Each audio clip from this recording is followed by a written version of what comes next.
டெல்லியினுடைய முதல்வரான அரவிந்த் கெஜ்ரிவால் நேற்று இரவு அமலாக்கத்துறை அதிகாரிகளால் கைது செய்யப்பட்டிருக்கிறாரு.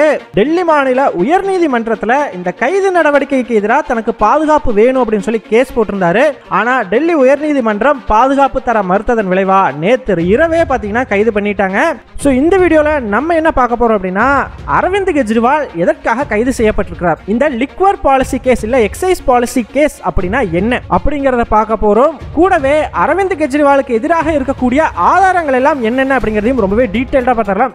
வீடியோவை லைக் அண்ட் சப்ஸ்கிரைப் பண்ணிக்கோங்க. வாங்க வீடியோக்குள்ள போயிடலாம். அறிவோம் தெளிவோம் உறவுகளுக்கு அன்பான வணக்கங்கள்.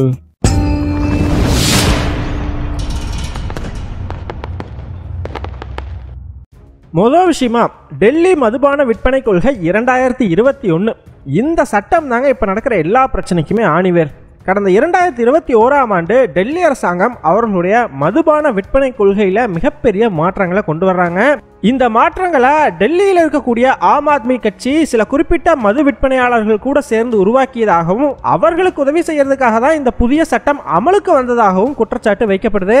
அப்படி என்னப்பா மாற்றம் கொண்டு வந்தாங்க அப்படின்னு கேட்டீங்கன்னா, முதல்ல டெல்லியை பார்த்தீங்கன்னா மொத்தமாக 32 ஜோனா இந்த புது சட்டத்தில் பிரிக்கிறாங்க. ஸோ இந்த 32 ஜோன்லையும் ஒவ்வொரு ஜோன்ல யார் யார் அந்த மதுபானத்தை விற்கலாம் அப்படிங்கிறதுக்கான ஏலம் நடத்தப்படுது. ஸோ இந்த மாதிரி ஏலம் நடத்தி முடிச்சதன் விளைவா டெல்லியில முழுதாவே இந்த மதுபானம் விற்பனை செய்யற உரிமை அப்படிங்கிறது அரசாங்கத்துக்கிட்ட இருந்து கம்ப்ளீட்டா பிரைவேட்டுக்கு ஒப்படைக்கப்படுது. இவ்வளவு நாளா டெல்லி அரசாங்கமும் மதுபானத்தை விற்பனை செஞ்சுட்டு இருந்தாங்க. ஆனா இனி அப்படி ஒரு சூழ்நிலை இருக்காது, பிரைவேட் மட்டுமே வித்துக்கலாம் அப்படிங்கிற ஒரு நிலைமை டெல்லியில உருவாக்கப்படுது.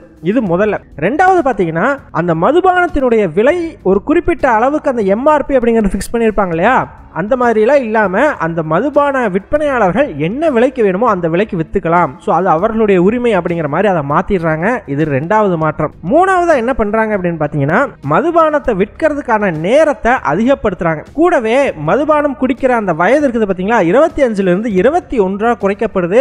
வீட்டுக்கே மதுபானங்கள் டோர் டெலிவரி செய்யப்படும் அப்படிங்கிற மாதிரி இந்த புது சட்டம் மாற்றி அமைக்கப்படுது. யோசிச்சு பாருங்க, எல்லா மாநிலமுமே மதுபானத்தை நிறுத்தணும் அப்படிங்கிற முயற்சியில் ஈடுபட்டு இருந்தா, ஏதோ முயற்சியில் ஈடுபடுறாங்களோ இல்லையோ வாயில பேச்சுக்காவது சொல்றாங்க. ஆனா டெல்லி அரசாங்கம் பாத்தீங்கன்னா அப்படியே இதுக்கு நேர் ஆப்போசிட்டா வெளிப்படையாவே மதுபான விற்பனையை அதிகப்படுத்துறதுக்கான முயற்சியில் ஈடுபட்டு இருந்திருக்கிறாங்க. இது ஒரு பக்கம் அப்படின்னு பார்த்தீங்கன்னா, இன்னொரு பக்கம் இந்த மது விற்பனையாளர்கள் எல்லாம் லைசன்ஸ் வாங்கணும் இல்லையா, அப்போ லைசன்ஸ் ஃபீஸ்னு ஒன்று கட்டுவாங்க. ஸோ இந்த மாதிரி லைசன்ஸ் கொடுக்கறதுலையும் அதற்கான ஃபீஸை வாங்குறதுலையுமே பாரபட்சமாக நடந்துக்கிட்டதா குற்றச்சாட்டுகள் முன்வைக்கப்படுது.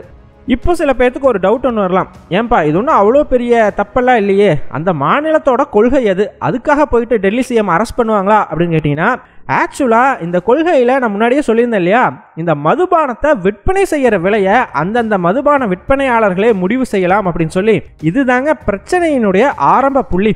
ஆக்சுவலாக என்ன குற்றச்சாட்டு வைக்கப்படுது அப்படின்னு பார்த்தீங்கன்னா, இந்த மாதிரி விலை நிர்ணயத்துக்கான உரிமையை அந்தந்த மதுபான விற்பனையாளர்கள்கிட்டயே கொடுத்தா என்னங்க ஆகும், ஒரு சிலர் அதிகமாக விற்பாங்க, ஒரு சிலர் என்ன பண்ணுவாங்கன்னா டிஸ்கவுண்ட் கொடுத்து ரொம்ப கம்மி விலையில விற்க ஆரம்பிப்பாங்க. அதுலயும் குறிப்பா யாருனால டிஸ்கவுண்ட் கொடுக்க முடியும் அப்படின்னா, யார் அந்த மதுபானத்தை தயாரிச்சு அவங்களே மக்கள்கிட்ட நேரடியாக விற்கிறாங்களோ அவங்களால அதிக அளவுக்கு டிஸ்கவுண்ட் கொடுக்க முடியும். அதுவே அந்த மதுபானத்தை மற்றவர்கள் கிட்ட இருந்து வாங்கி விற்கக்கூடிய விற்பனையாளர்களால் எந்த ஒரு டிஸ்கவுண்ட்டும் கொடுக்க முடியாது.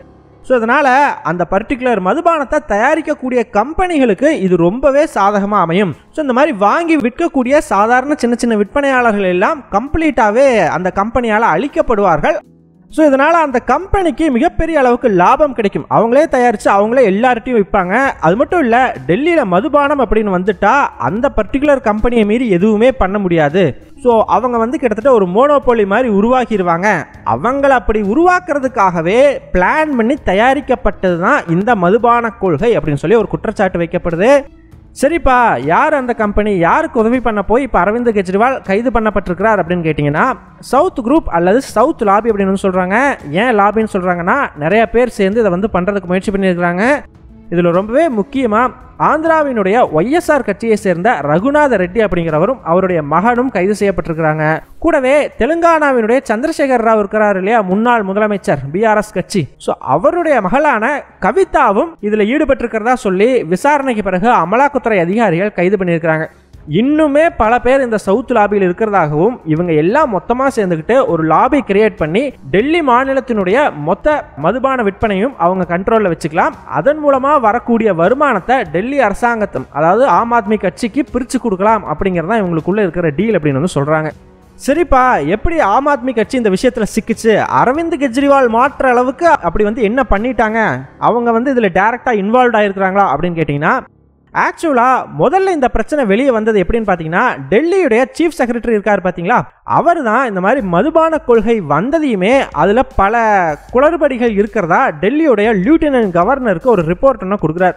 அது மட்டும் இல்ல, ஒரு கொள்கையை கொண்டு வரும் பொழுது அது கேபினட்டோட நிறுத்தக்கூடாது, லெப்டினன்ட் கவர்னருடைய அனுமதி அப்படிங்கிறதும் டெல்லியில வாங்கப்படணும். ஏன்னா டெல்லியில பாதி கண்ட்ரோல் அப்படிங்கிறது மத்திய அரசு கீழே தான் இருக்குது.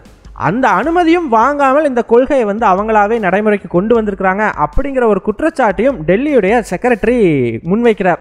இதுதாங்க இந்த கேஸோட ஆரம்ப புள்ளி.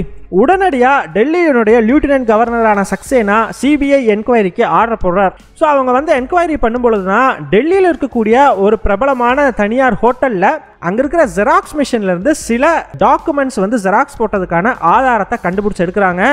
அந்த டாக்குமெண்ட்ஸ் வேற எதுவுமே இல்லைங்க, டெல்லியோட மதுபான கொள்கை அரசாங்கம் ரிலீஸ் பண்ணாங்க இல்லையா, அந்த டாக்குமெண்ட்ஸ் தான். ஸோ என்ன சொல்லப்படுதுன்னா, ஆம் ஆத்மி கட்சியை சேர்ந்தவர்களும் அந்த சவுத் குரூப்பை சேர்ந்தவர்களும் அந்த ஹோட்டலில் உட்காந்து தான் இதை பற்றி டிஸ்கஸ் பண்ணியிருக்கிறாங்க.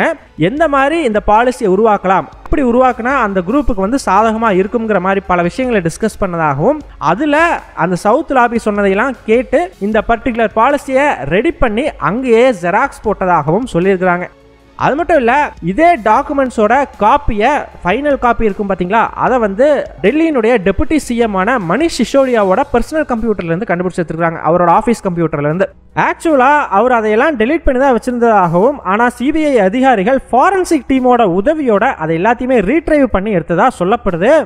அது மட்டும் இல்ல, இதுல ரொம்பவே முக்கியமான விஷயம், இந்த மதுபான கொள்கை வர்றதுக்கு முன்னாடியே அந்த சவுத் குரூப்புக்கு தெரிஞ்சிருக்குது அப்படிங்கறதான். இதுலயும் சிபிஐ அதிகாரிகள் என்ன ஒரு குற்றச்சாட்டு வைக்கிறாங்கன்னா, இந்த பாலிசியை உருவாக்குறதுக்கு உதவி பண்ணதே அவங்க தான் அப்படிங்கிற ஒரு குற்றச்சாட்டு வைக்கப்படுது. கூடவே இந்த மதுபான கொள்கை அந்த டெல்லியுடைய சட்டமன்றத்தில் பாஸ் பண்ணப்பட்டதையும் ஆம் ஆத்மி கட்சிக்கு 100 கோடி ரூபாய் அப்படிங்கிறது இந்த சவுத் குரூப் வந்து கொடுத்திருக்கிறதாகவும், அது மட்டும் இல்ல, இந்த சவுத் குரூப்பினுடைய வருமானம் இந்த பர்டிகுலர் கொள்கை வந்த பிறகு மேலே ஏறி முதலெல்லாம் வந்து 5% தான் லாபம் இருக்குமா, அந்த கொள்கை வந்த பிறகு 12% அளவுக்கு இந்த சவுத் குரூப்பினுடைய லாபம் அப்படிங்கிறது அதிகரிச்சிருந்திருக்குது.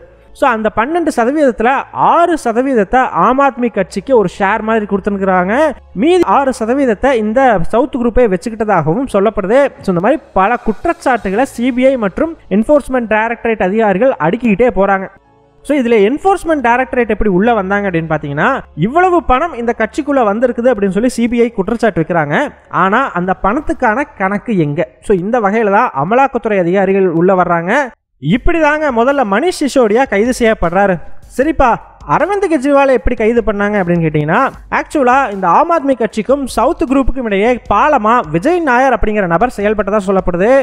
ஸோ இந்த விஜய் நாயர் கூட அரவிந்த் கெஜ்ரிவாலை நேரடியாக வீடியோ கால் பேசியிருக்கிறதாகவும், அதற்கான ஆதாரங்களில் சிபிஐ அதிகாரிகள் கண்டுபிடிச்சிருக்கிறதாகவும் சொல்லப்படுது. ஸோ அதை வச்சு தான் இப்போ அரவிந்த் கெஜ்ரிவால் கைது செய்யப்பட்டிருக்கலாம் அப்படிங்கிற மாதிரி சொல்கிறாங்க. ஆக்சுவலாக கைது பண்ணியிருக்கிறது பார்த்தீங்கன்னா அமலாக்கத்துறை தான். ஸோ இப்போ அரவிந்த் கெஜ்ரிவாலினுடைய தரப்பு உச்சநீதிமன்றத்தை நாடி இருக்கிறாங்க. ஸோ அவங்க வந்து அரவிந்த் கெஜ்ரிவாலுக்கு பாதுகாப்பு கொடுப்பாங்களா என்ன ஏது அப்படிங்கிறத நம்ம வெயிட் பண்ணி தான் பார்த்தாகணும். இந்த வீடியோ பிடிச்சிருந்தது, ரொம்ப கிளியராக இருந்துச்சு அப்படின்னு நினச்சிங்கன்னா, இதே மாதிரி மேலும் பல தரமான காணொலிகள் பார்க்குறதுக்கு எங்கள் சேனலை சப்ஸ்கிரைப் பண்ணிக்கோங்க. எங்கள் டெலிகிராம் சேனல் லிங்க் டிஸ்கிரிப்ஷனில் கொடுக்குறோம். இன்ட்ரெஸ்ட் இருக்கிறவங்க ஜாயின் பண்ணிக்கோங்க. ரொம்ப முக்கியமான செய்திகள் அதில் பகிரப்படும். வீடியோ பிடிச்சிருந்ததுன்னா லைக் பண்ணிக்கோங்க, சப்ஸ்கிரைப் பண்ணிக்கோங்க. இதன் மூலமாக எங்களுடைய வீடியோஸ் இன்னும் நிறைய பேர்த்துக்கு போய் சேரும்.